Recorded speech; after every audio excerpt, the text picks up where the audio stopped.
Hi and welcome to another FanshaweOnline video tutorial.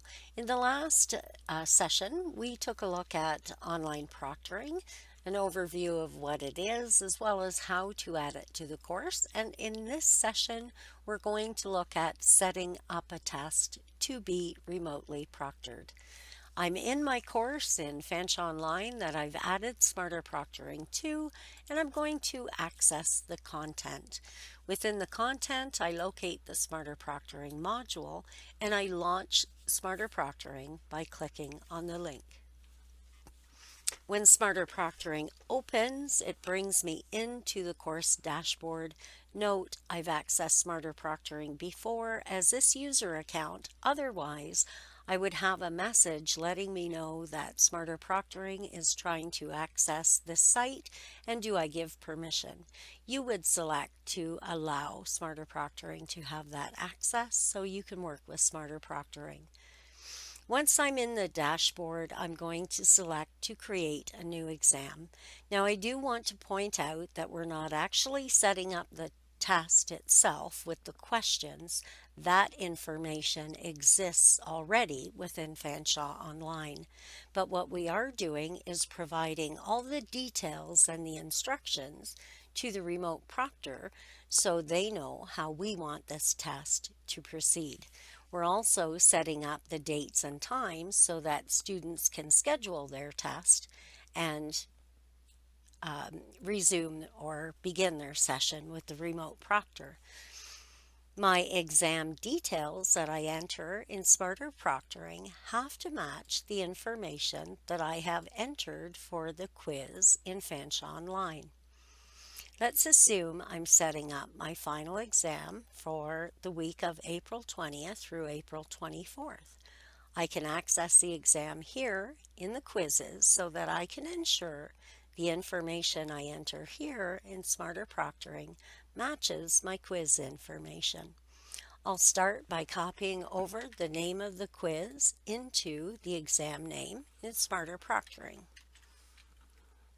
I could enter a description, but it's not required.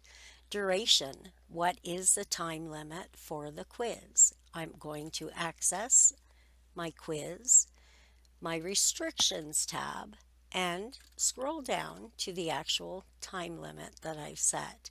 It's 2 hours in length, so in Smarter Proctoring, I'm going to select 2 hours. The password is a very important piece of information. The proctor will enter the password so the student can begin the test. They will not give the password to the student. It's very important that the password entered here matches the password for the quiz in FOL. Otherwise, the student won't be able to begin their test. I'm going to copy the password from here into the password access code field in Smarter Proctoring. The exam URL is going to be FanshaweOnline. The student will be taking the quiz that's in FanshaweOnline. Consecutive attempts are seldom changed. You would only change this if, for whatever reason, you are going to allow the students to write the test more than once. My exam opens and exam closes dates are when the student is able to write the test. So I would match that up with the information that I have in FOL for the start and the end date.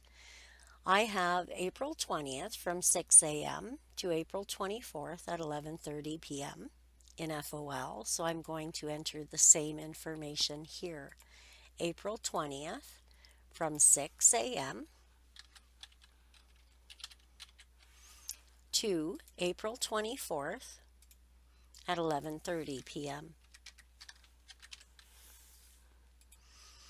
You could set a scheduling window, but we really recommend against that. The scheduling window is the date range that a student has to actually get in and book their test.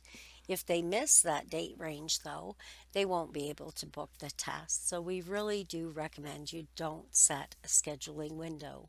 Attachments as well. If you want to provide attachments to the student, we suggest that you add them through the quiz in FOL. That way, the student will have access to the attachment while they're writing the quiz. I'm going to select Continue, and now I enter any of the permitted items. So these are the things that the student can use while they're taking the quiz. Can they use notes? Can they use open textbook? Can they use a calculator, earplugs, formula sheet? You would enter whatever information students are allowed to use during their quiz. We really don't recommend a proctored exam if you're allowing the student open textbook for a quiz. However, a student may be allowed to use notes, maybe one 8 by 11 paper size of notes. You may also want to allow the student to have blank paper. Perhaps this is a math test. 2 sheets of blank paper. Whether or not the student can get up and leave for a bathroom break, and any other items that you want to allow. Here, it's important to enter if the student is going to be using another application to help them complete the test. For example, is this a test that they have to use Word, Microsoft Word with, or is this a test that they have to use Microsoft Excel or any other application? If they use an application, you must enter the information so the proctor will allow it. Otherwise, if the student goes to access the application, the proctor will tell them to close it. The student won't be able to complete their test. I'm going to put in MS Excel as another item that they can use and select Continue. In the Notes section, put any details that are required for the student or the proctor. You're not going to be there during this test, so nobody can ask you a question while the test is going on. You want to make sure that you clearly specify any additional information the students have to know or the proctor has to know. For example, if the student has to submit a completed Excel workbook to the FanshaweOnline submission folder, put that information in here. And just to be safe, put this information in the notes for the proctor as well. Now, it really is up to the student to know how to do this. So if the student is not really comfortable with FOL, you may want to go through that steps with your students before it comes to exam time. I'm going to select Continue. And the Proctor settings, the only thing we have to do here is select the live online proctoring. So we're just going to toggle that over. Do not change require approval, or none of the students will be able to write their tests. Just use a toggle to select live online proctoring and continue. The confirmation screen gives you a nice overview of all the information that you've entered. So give it the once over, check it out, make sure it's correct, and then select confirm. That's it. You've set up the test, so now the students would be able to go in and begin scheduling their test. I'll also point out that once you've entered the test in here, I'm going to select Dashboard.